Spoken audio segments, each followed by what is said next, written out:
पहले आप ये संजय सिंह साहब का वीडियो सुनिए, फिर आप डिसाइड करिए कि वीडियो में आपको लाइक करना है, शेयर करना है, कमेंट करना है। आइए देखते हैं वीडियो पूरा। सब लोग भैया हिंदू के नाम पे इकट्ठा हो जाओ तो करना क्या है? नहीं, तुम्हारे बच्चों को पढ़ाना नहीं है, स्कूल नहीं खोलना है, अस्पताल नहीं खोलना है, सड़कें नहीं बनानी है, तुम्हें कोई छात्रवृत्ति नहीं देना, तुम्हारा लोन नहीं माफ करना, तुम्हारी जिंदगी में कोई बदलाव नहीं करना। बस क्या भाषा लेकर निकल पड़ो बस लड़ाई लड़ने के लिए हिंदू मुसलमान के नाम पे। मैंने कभी नहीं देखा किसी विश्व हिंदू परिषद वाले को वो कहे इस बात को कि जिस हिंदू का खून न खौला खून नहीं वो पानी है, सरकारी स्कूल खोलो। मैंने कभी नहीं देखा। पीएचसी में जहां आपके लोगों का इलाज होता है, सरकारी अस्पताल में जहां आपके लोगों का इलाज होता है, जहां न्यूनतम दरों पर आपको स्वास्थ्य की सुविधाएं मिलनी चाहिए, वो अस्पताल बंद हो रहे हैं, जर्जर हो रहे हैं। कभी नहीं कहते कि भाई इनका आरक्षण का हक माना जा रहा है, इनके बच्चे स्कूल में पढ़ कैसे पाएंगे, उनको तो मिड डे मील की सुविधा कहां मिलेगी प्राइवेट स्कूलों में, आप सरकारी स्कूल क्यों बंद कर रहे हैं? कभी किसी हिंदू का खून खोलते मैंने नहीं देखा कि आरएसएस वाले, विश्व हिंदू परिषद वाले, बजरंग दल वाले निकल रहे हैं और कह रहे हो कि नहीं साहब मोदी जी हम आपको सरकारी स्कूल बंद नहीं करने देंगे। पूरे देश भर में जितने विश्वविद्यालय हैं उसमें 45 में से 38 विश्वविद्यालयों में आपने सवर्ण जातियों के लोगों को वीसी बना रखा है। क्या आपको पिछड़े समाज के लोगों में, एससी एसटी में आपको कोई भी व्यक्ति इस योग्य नहीं लगता कि वो वाइस चांसलर बनाया जा सके? कौन सा वो मुसलमान है जिसने आपके आरक्षण का विरोध किया? उसका नाम बताइए आप। मुसलमान विरोध नहीं करता। किसी ने किया क्या? किसी मुसलमान ने आपके आरक्षण का विरोध?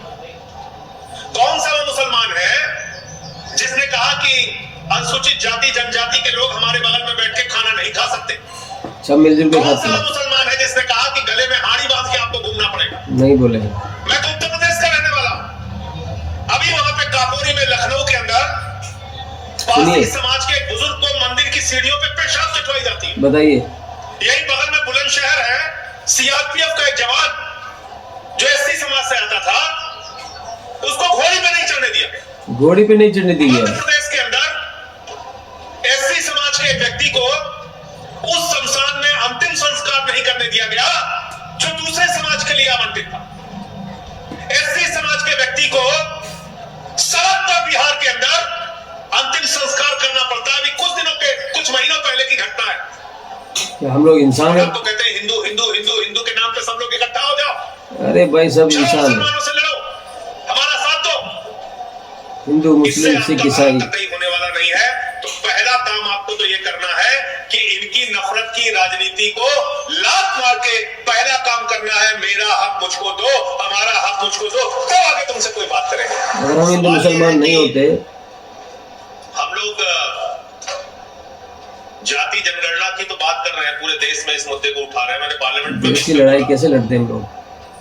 आपने नॉट फाउंड सुटेबल का मुद्दा उठाया, मैंने उसको भी पार्लियामेंट में बोला कि भाई एक अच्छी कैटेगरी आपने निकाल के रखी है कि जिसको भी पोस्ट नहीं देना है, अन्याय करना है, आरक्षण का लाभ नहीं देना है, तो एक कैटेगरी है नॉट फाउंड सुटेबल, किनारे। Not possible. अब सवाल यह है कि सब कुछ के बावजूद वो करते कुछ नहीं, क्यों? इसके पीछे की वजह यह है कि वो चुनाव जीत रहे हैं। सही बात। राजनीति के आदमी को डर तभी लगता है जब वो चुनाव हारते हैं। तो वो जानते हैं कि पिछड़े समाज के लोग हों, एससी एसटी समाज के लोग हों, वो इकट्ठे तो है नहीं। उनको हिंदू मुसलमान के नाम पे अपने साथ मिला लो, चुनाव जीत जाओ, फिर जैसे मने देश को चलाओ, जितना हो सकता है इनका हक मारो। मत लड़ो यार, बोलने वाला नहीं। हिंदू मुस्लिम मत लड़ो भाई। और आप भी बुरा मत मानिएगा, फंसे हुए उसके चक्कर में। लड़ाई में किसका भला हुआ है? बस आ जाते हैं चुनाव के टाइम में, जिस हिंदू का खून न खौला खून नहीं वो पानी है। प्रोफेसर साहब बैठे सूरज जी, पूछे, मैंने अभी एक मीटिंग में पूछा था पिछली बार, कौन सा वो मुसलमान है जिसने आपके आरक्षण का विरोध किया? उसका नाम बताइए आप। किसी ने किया क्या? किसी मुसलमान ने आपके आरक्षण का विरोध? कौन सा वो मुसलमान है जिसने कहा कि अनुसूचित जाति जनजाति के लोग हमारे बगल में बैठ के खाना नहीं खा सकते? हम तो सबके साथ मिलकर के कौन सा खाते हैं। मुसलमान है जिसने कहा कि गले में हाड़ी बांध के आपको घूमना पड़ेगा? मैं तो उत्तर प्रदेश का रहने वाला हूं। अभी वहां पे काकोरी में, लखनऊ के अंदर पारसी समाज के एक बुजुर्ग को मंदिर की सीढ़ियों पे पेशाब चटवाई जाती है। यही बगल में बुलंदशहर है, सीआरपीएफ का एक जवान जो एससी समाज से आता था उसको घोड़ी पे नहीं चढ़ने दिया गया। बताइए। मध्य प्रदेश के अंदर एससी समाज समाज के एक व्यक्ति को उस शमशान में अंतिम संस्कार नहीं करने दिया गया जो दूसरे समाज के लिए आवंटित था। एससी समाज के व्यक्ति को सड़क पर बिहार के अंदर अंतिम संस्कार करना पड़ता है। अभी कुछ महीनों पहले की घटना है। कैसे इंसान है हम लोग, बताइए। और आप तो कहते हैं हिंदू हिंदू हिंदू हिंदू के नाम पे सब लोग इकट्ठा हो जाओ, इंसान के नाम पे कलंक है। मुसलमानों से लड़ो, हमारा साथ दो। इससे आपका भला कतई होने वाला नहीं है, बिल्कुल नहीं होगा। पहला काम आपको तो ये करना है कि इनकी नफरत की राजनीति को लात मार के पहला काम करना है, मेरा हक मुझको दो, हमारा हक मुझको दो, तब आगे तुमसे कोई बात। जब हम मिलजुल के रहेंगे तभी हमारा भला होगा। तुम तो हिंदू मानते ही नहीं हमको, और जब मैं ये बात कहता हूं कि तुम हिंदू नहीं मानते हमको, तो इसका इतिहास है। और ये बात भी मैंने संसद के अंदर पूछी थी कि 100 साल से ज्यादा हो गए आरएसएस को बने। याद रखिएगा इस बात को, 100 साल से ज्यादा हो गया राष्ट्रीय स्वयंसेवक संघ को। एक भी दलित, एक भी पिछड़ा, एक भी एससी एसटी समाज का व्यक्ति आज तक आरएसएस का प्रमुख नहीं बना। 100 वर्षों में सोचने वाली बात है। और भारतीय जनता पार्टी इतनी पुरानी पार्टी हो गई, इसके पहले जनसंघ था, इन्होंने एससी समाज के एक व्यक्ति को अपना राष्ट्रीय अध्यक्ष बनाया, कोई इनका एससी समाज का व्यक्ति राष्ट्रीय अध्यक्ष नहीं बना। लेकिन आप ऐसी पार्टियों के पीछे गुणगान करने में लगे हुए, जो हर दिन संविधान की धज्जियां उड़ाने का काम करते हैं, जो हर दिन आपके हक को मारने का काम करते हैं। अभी आपने देखा होगा पूरे देश के अंदर एससी एसटी ओबीसी और सवर्णों के बीच में झगड़ा कराया, पूरे देश में प्रायोजित झगड़ा था। ये मान के चलिए जानबूझकर इन्होंने कराया है। और हम तो बाबा साहब डॉक्टर भीमराव अंबेडकर, डॉक्टर राम मनोहर लोहिया जी को मानने वाले लोग हैं। समाजवादी लोग तो नारा लगाते थे आंदोलनों में, हम लोगों ने रघु ठाकुर जी के साथ नारा लगाया, सोशलिस्टों ने बांधी गांठ पिछड़े पांव 100 में 60 नारा होता। और क्या तथ्य था इसके पीछे डॉक्टर लोहिया का, कि एक व्यक्ति जो 0 पॉइंट पे खड़ा है और दूसरा व्यक्ति जो 20 किलोमीटर आगे खड़ा है, उन दोनों के बीच में आपस में प्रतियोगिता नहीं हो सकती। अगर आपको प्रतियोगिता करानी है तो जो व्यक्ति 0 पॉइंट पे खड़ा है उसको 20 किलोमीटर आगे पहुंचा दो, फिर आप दौड़ कराओ, हम दौड़ करने के लिए तैयार हैं। बुरे इंसानों से दूर रहो भाई हो। लेकिन वो काम आप नहीं करते। छुआछूत, भेदभाव, हक मारने का काम। मुझसे बहुत जजेस नाराज हो गए, लेकिन मैं चिंता नहीं करता इस बात की। आप नाराज होते हो, कोई बात नहीं। मैंने एक बार संसद में सवाल पूछ लिया कि जरा आप बताइए कितने जजेस हैं हिंदुस्तान के अंदर जो एससी एसटी ओबीसी से आते हैं। गला सूख गया सरकार का, हकलाने लगे, आवाज ही नहीं निकल रही थी। मैंने कहा भैया बताओ ना कितने आते हैं। आवाज में बहुत दम है इनकी। जजेस एससी एसटी ओबीसी से। फिर मैंने एक बार पूछा कि पूरे देश भर में जितने विश्वविद्यालय हैं उसमें 45 में से 38 विश्वविद्यालयों में आपने सवर्ण जातियों के लोगों को वीसी बना रखा है। क्या आपको पिछड़े समाज के लोगों में, एससी एसटी में आपको कोई भी व्यक्ति इस योग्य नहीं लगता कि वो वाइस चांसलर बनाया जा सके? फिर उनका गला सूख गया। फिर मैंने उनसे पूछा कि असिस्टेंट प्रोफेसर के लेवल पे, प्रोफेसर की नियुक्ति पे आप तमाम जो भर्तियां करते हैं उसमें 80% हक मारे बैठे हुए आरक्षण का, तो आप बताइए क्या उनको उस समाज से आपको योग्य लोग नहीं मिलते? बहुत लोग हैं योग्य। गला सूख गया। तो जब भी आप इनसे अपने हक की बात करेंगे इनका गला सूख जाता है, ये जवाब नहीं देते। क्या कहते हैं सब लोग, भैया हिंदू के नाम पे इकट्ठा हो जाओ, तो करना क्या है? नहीं, तुम्हारे बच्चों को पढ़ाना नहीं है, स्कूल नहीं खोलना है, अस्पताल नहीं खोलना है, सड़कें नहीं बनानी है, तुम्हें कोई छात्रवृत्ति नहीं देना, तुम्हारा लोन नहीं माफ करना, तुम्हारी जिंदगी में कोई बदलाव नहीं करना। बस क्या फंसा लेकर निकल पड़ो बस लड़ाई लड़ने के लिए हिंदू मुसलमान के नाम। इसके लिए तैयार हो सब लोग? ना हिंदू बुरा है। अगले 100 साल तक उत्थान होने वाला नहीं है समाज के पिछड़े वर्ग के, शोषित वंचित लोगों का। इसको याद रखना। ना मुसलमान बुरा है, जो बुराई पे उतर जाए बंद हुए, आप कल्पना कर सकते हैं, वो इंसान बुरा है।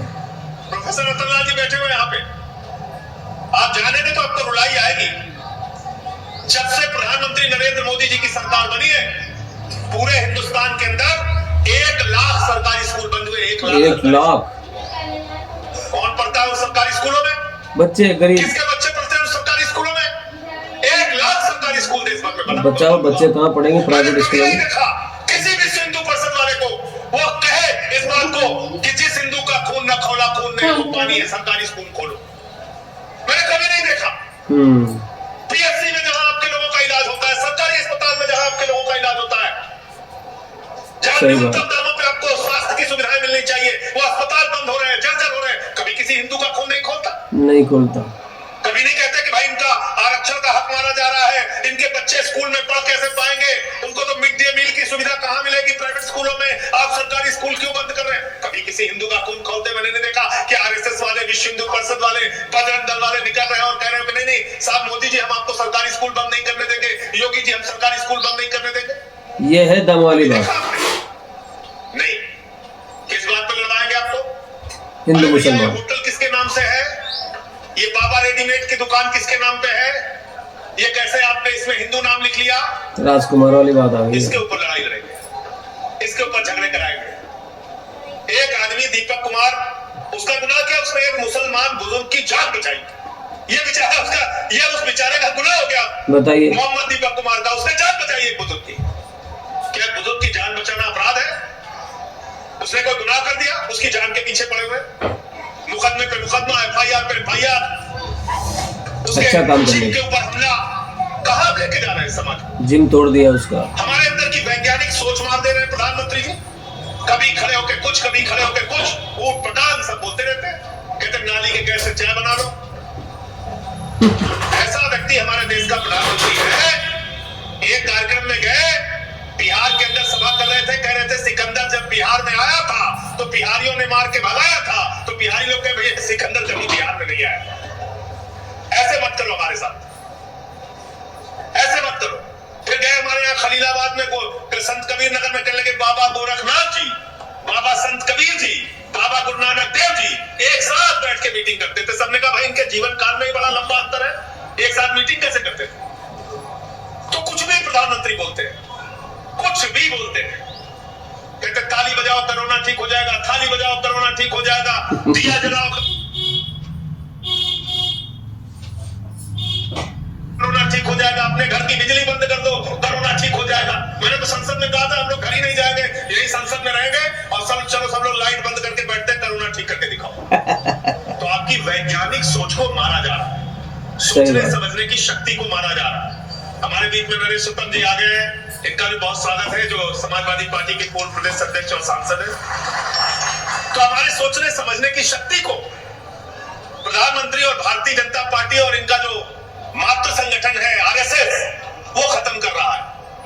इसलिए जो नारा कांसीराम जी ने दिया था, जो नारा डॉक्टर राम मनोहर लोहिया जी ने दिया था, जो नारा मधुलिबे जी ने दिया था, जिसकी जितनी संख्या भारी उसकी उतनी हिस्सेदारी। ना हिंदू बुरा है, ना मुसलमान बुरा है, जो बुराई पे उतर जाए वो इंसान बुरा है। मेरे दोस्तों, हर मजहब की किताब में लिखा है कि अच्छा कर्म करोगे तो फल अच्छा ही मिलेगा। जय हिंद, जय भारत, जय संविधान। और दूसरा कारण यह कि तमाम कल्याणकारी योजनाओं का लाभ उन जाति उन वर्ग के लोगों को मिल रहा है कि नहीं मिल रहा है, नंबर 2। और नंबर 3, जो चुनाव में तुम दादागिरी करते हो, सीना ठोकते हो, हम इनका हक मारेंगे, तुम्हारी जमानतें जब्त कराने के लिए मिलजुल कर रहो, संख्या है, सुकून से रहो, हमारे देश में ईश्वर अमन और शांति बनाए रखे। सब लोग भैया हिंदू के नाम पे इकट्ठा हो जाओ, तो करना क्या है, नहीं तुम्हारे पास